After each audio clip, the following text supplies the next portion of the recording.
Test. Greetings, Earthlings. Welcome to the mothership. Now, I've got these numbers are organized in a different way than your textbook. You've probably noticed. I'm not using your textbook's headings. So my 3.3 is actually based on a textbook I used to use. I burnt these. Anyways, strategies for evaluating limits. If possible, use direct substitution. We were just talking about that. Meaning, it's like I could say, well, what is the value of this function x when I put in 2? Because really, are you really going to make a chart of values if I put in 1.9 into that function? Well, I get 1.9 out of it, right? If I put 1.99 in it, I still get 1.99 out of x, if y equals x.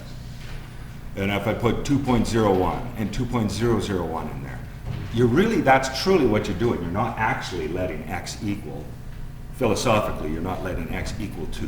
But you can clearly see that. If I just toss it in there, that's what that value would approach from both left and right side.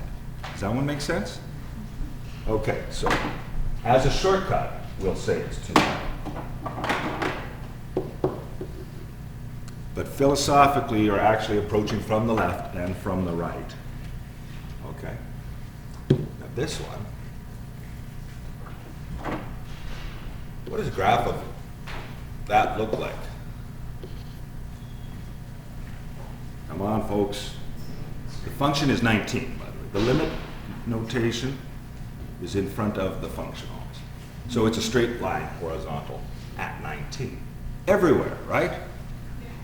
So it doesn't matter if I approach it from 3 from the left, 3 from the right, it's still there. If I approach negative 2 from the left and from the right, it's also at 19. Right? So when it's a constant, it makes sense that that constant is the value. Okay. I hope. Likewise, this is a continuous function. Now, x plus 3 is a straight line, intercepted 3. So when I approach wherever 4 is, from the left, from the right, it looks like I'm going to get 6.999 and 7.001 and so on.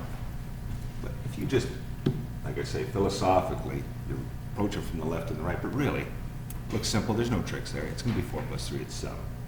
This works when it's continuous like that.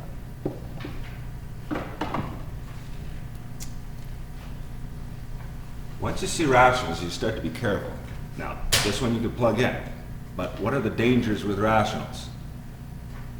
It's the denominator always, right? You know that if I say 3, because 3 minus 3 is 0 in the denominator, we'd have grief, but we don't. This one's just fine. If I put negative 1 in there, I get 0 on the top, but on the bottom I get negative 4, right? Now, that's a number. That's just fine. That's 0, right? As long as the denominator is working good with us. And why does this work? Well, like I said, x equals 3 is where the problem is, right? So at that little region around, I guess I'll use another color here. Just this spot right here. So let me think this through here. If I come from the left, I come from the right, so if I put in negative 1.01 and negative 0.99, I would come to a value that's very close to 0, right? That's what we're saying there. That's why we can plug it in.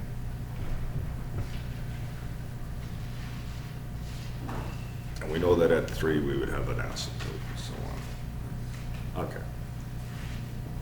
So if it looks like it's continuous around that neighborhood of your value, you can just plug it in if you don't see any problems. Using sign analysis. Remember I told you you'd see this again? Ho ho! Here it comes. I don't have a lot to get excited about, do I? So, If after trying direct substitution, you find a 0 in the denominator, it's undefined, use this method. This is 0 only in the denominator, not 0 over 0, which is indeterminate. We'll come across that soon enough. This is one way of organizing your thoughts. Sometimes people just dream it up and stuff like that too. So first thing to do, like I mentioned before, is if you have a rational, first check it out. It might just work. Don't just jump to one method. And this is the danger. Sometimes people see something that's an easy one-step thing and they start factoring and stuff like this. Well, I do a test. So I think, this is what I'm thinking. If I put in -4, I get -2 on the top, I get 0 on the bottom. Garbage, right? Adulterous, you can't do that. Can't do. Not, it's undefined, but can we be more specific? Probably can. Because you understand a bit about rationals. When you have a number over 0, you know that it's either, it's a vertical asymptote either going up or going down. Depends which side though. So, let's take a look here. When I say this, now, like I said, you don't necessarily have to do it this way. I'm just thinking, I'll use x plus 6, I'll use x plus 4. No. I really don't care about the x plus 6. It's not the problem. I'm in the neighborhood of -4. So -4.0102, etc., and -3.99. Okay? So the -6, sure, it's over here. I'll put it on here, but it's really not that important to what we're trying to figure out, okay? Because it's on the numerator. It's a valid number for this function. Anyways, sign analysis though, since I mentioned it, I'll put that there. And anything smaller, test it in your mind, because if that, you know how, wasn't it on the last assignment? Yeah, that square root of 3 minus x, everybody had that one backwards. I think they just automatically thought negative to the left, positive to the right. So do consciously think about this. Positives when you have numbers larger than -6. 0 at x plus 4. Negatives, smaller values, right? Positives. Now, why do I want this? It tells me where my zones are. We got positive, negative, positive. Now, what does this mean in this context? This means on my graph, incidentally, and there's a 0 at -6. But I'm only worried about the -4. What does this tell me here? You know there's an asymptote system, and you know if I drew the graph of this, this is 0 here, but I put my -4 there, right? What do the asymptotes look like?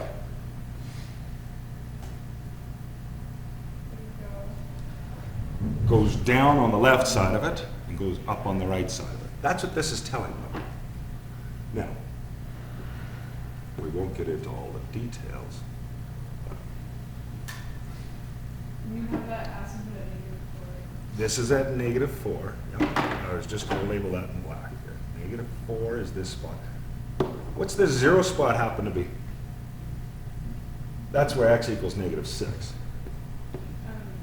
That's what that other thing. Now, it's really not of interest to this problem, but you should be mathematically literate. And think, oh, yeah, that makes sense. That's where 0, that's where we came up with a 0, right?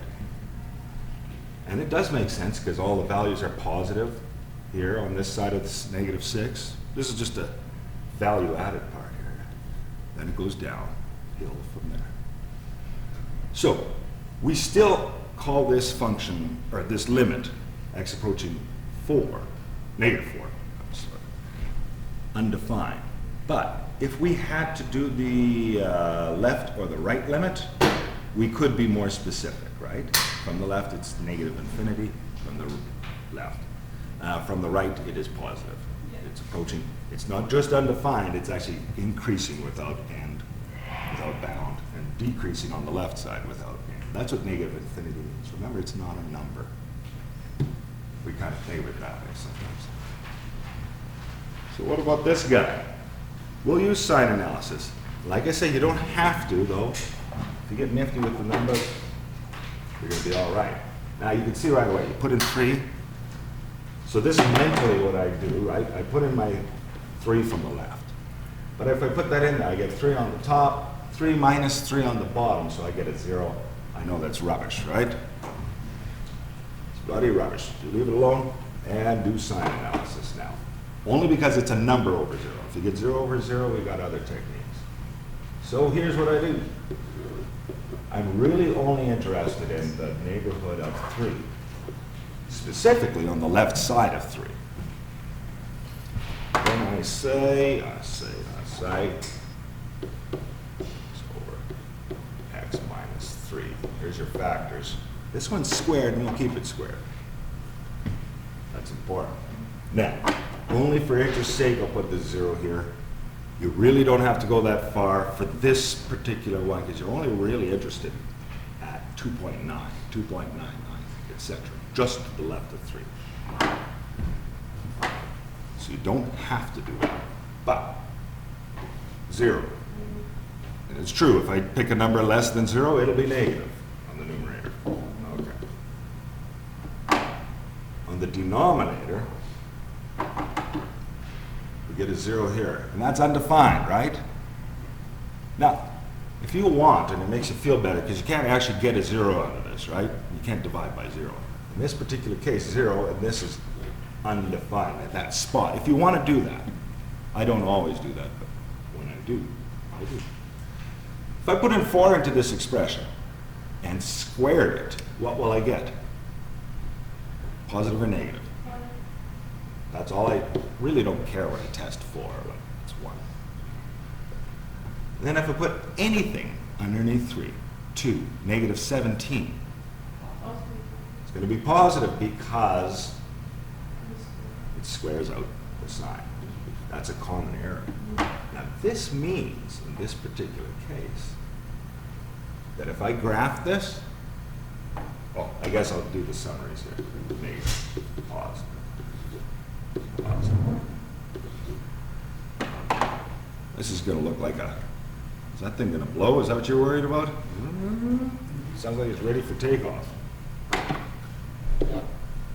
Oh, I'll move this over in a second. I kind of line up with this here. 3 here. Okay, a rough sketch of this graph. In this neighborhood, and this is all I'm really worried about, we've got an asymptote there, and it looks like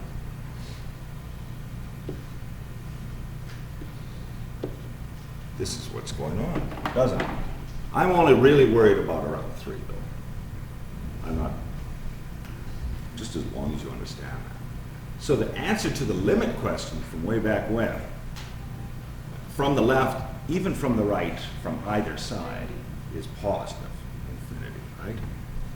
So, to answer my original question, I could answer a few questions with what I just did. X over x minus 3 squared. This is the work to support my decision to say that this increases without end. Now, You could almost just think like on these questions we just if you want to think it through, absolutely, yes. And some people have no imagination or whatever. They get stuck once they see 3 over 0. If you need to sort your thoughts out, do it this way. And I've said that multiple times. You don't have to use sign analysis if you can identify if it goes up or down. Now, do I want to try this one here? Yeah. Yes. You've seen this before, this technique. Try this if you get the indeterminate result. 0 out of 0. You do a mental check first. Right? If that's the case, you're going to do some factoring. So, possible. So I do a mental check. 6. When I plug 6 into here, I get 36 minus 36. Definitely. 36 minus, wow. 36 minus 42 plus 6. Okay, the 36 and the 6 make 42. So 42 minus 40. Yes, it's 0 out of 0. Check it first, though, because you could save yourself a lot of time. And likewise, I'm going to just do the mental check right now for this one. Definitely 0 on the bottom, 0 minus 0 on the top. They're both indeterminate. So these are good candidates to try factoring. When I do that, if I'm manipulating this, guys, don't be sloppy. I'll give you, like, out of 3, I might give you 2.5 out of 3 if you drop this notation too early. If you have not evaluated it to a number, that means you still should have this. Now the top. X, negative, negative, right? Negative, x minus 6, x minus 1. Okay, the bottom, x minus 6, x plus 6. I recognize my difference of squares. This is why we reviewed factoring. What do you notice? If there's, usually when you have 0 out of 0, and you factor it, you'll find a common factor, top and bottom. So now I could cancel this. This is good for the limiting thing, because we know that 6 is a restriction on the original function. So now I'm going to just rewrite just to clean things up. If you want to jump straight into evaluation right now, I'm fine with that. But this is what leaves you, or what you're left with, I mean, okay? You could put 6 into this, can't you? So, like I said, you don't, if you stroke these out, do it with a light line, like show it, but don't scribble them out, don't erase them. I want to see that you've discovered what the common factor is, top and bottom. And then you could jump right to evaluating. Once you're evaluating, drop, and it's only correct if you drop the limit. So I'm evaluating, and I say on the numerator, x minus 1, well, that's 6 minus 1, so 5. Drop the limit notation. 6 plus 6, so 12. So 2 things on here. I think the mathematics, the arithmetic is fine with this. Factor, cancel out if possible. Limit notation, because I still have x's, right? I haven't evaluated. Limit notation here, because I still had x's, haven't evaluated. Must drop the limit notation, because I'm giving my answer there. I'm evaluating. Is that the answer? That is the answer, 5 out of 12. You can't do much else with that. By the way, if I had 13 out of 7 or something like that, keep them as improper fractions, okay? We don't want mixed numbers. Well, I don't. Good with that? So likewise, we've already tested the next one. We saw that it's 0 out of 0. The top factors, so don't drop this notation until you're done with this. Otherwise, I'd take a chintzy mark off. I see a common factor of x here. People tend to forget this. Sometimes it's like, quadratic, what do I do? X is pulled out, and then I've got x minus 5 over x. I think you guys can see right from here where to jump to. I can see that. Those cancel, and I can put my 0 in now. 0 minus 5 is negative 5. So like I said before, I'm skipping really writing down this step that I've just crossed over there. You go straight to evaluation, I'm fine with that. And one last thing. Yeah. Egadzooks. If you try this and you get 0 out of 0, and it doesn't look like it's something easy to factor. That doesn't look like it's easy to factor. Maybe you gotta just work it out and simplify collect-like terms. Something might happen that's just juicy and ripe and ready for evaluation. The problem here is It's a lot of work. I've left a lot of space here. So this thing here, I think in a sadistic or something like this, like, wow, I've changed it. It's not x equals 0, it's h equals 0, so I'll put that h in here. Or h approaching 0. Different variable. Now, if I toss this in here, 0, I get 9 minus 3 plus 0, so 12 plus 3. That's 0 on the top, it's definitely 0 on the bottom. And Hashim can verify for you, you will see this h approaching 0 kind of limit actually plays a big role in calculus as we move on. So there's a reason why we're doing this. It's not just to hurt students' feelings. I have to square that out. Keep this in mind. 3 plus h is not 9 plus h squared. It's 3 plus h times 3 plus h. You're going to get 3 terms. So I'm thinking, in my head here, I'm thinking 3 plus h, 3 plus h. And I'm thinking the first 2 terms, 9. Then I distribute the 3 to the back term, 3h. Then h times 3 is another 3h. It's going to be 6h. And then h squared. You're distributing. So when I do that, I get, as I mentioned, 3 times 3 is 9. Plus 3h plus another 3h, so that's 6h plus h squared. I am a fan of keeping brackets. It won't make a difference right now.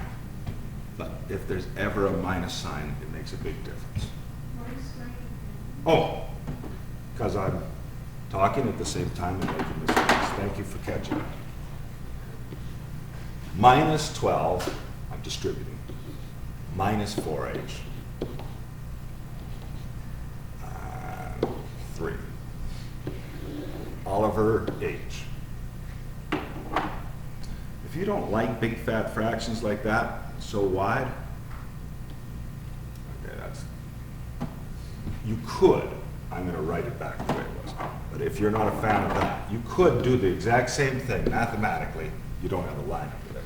You can say 1 over h. If you are not a fan of having a big, long fraction, put a big bracket around it and say 1 over h. That's the same thing. I'm going back to the over h. Some cheapskates want to save paper and stuff like that. Cram everything on a single line. That's why. So I just grouped stuff.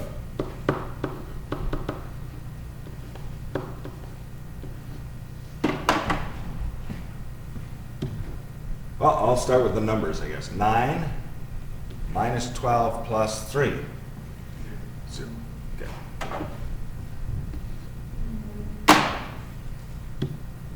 6h minus, and I did distribute this negative sign correctly when I did this. Keep that in mind.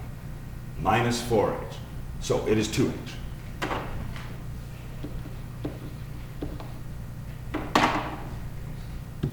H squared, no other like terms, so it's h squared.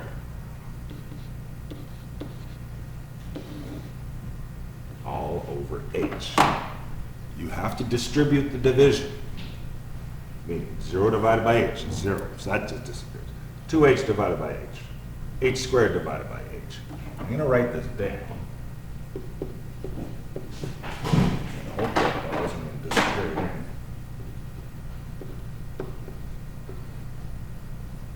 And my cleaned up expression is now 2 plus h. Can I do this one? You're darn tootin' I can. 2 plus 0. I can drop the limit notation now. They're no longer, the variable h is no longer used. 2 plus 0. I don't have to write down 2 plus 0. I know I can do it in my head. It's 2. Okay? So you know where to drop the notation. Now, the next example I could do, but it's just more of working out here. I'm going to just stop this here.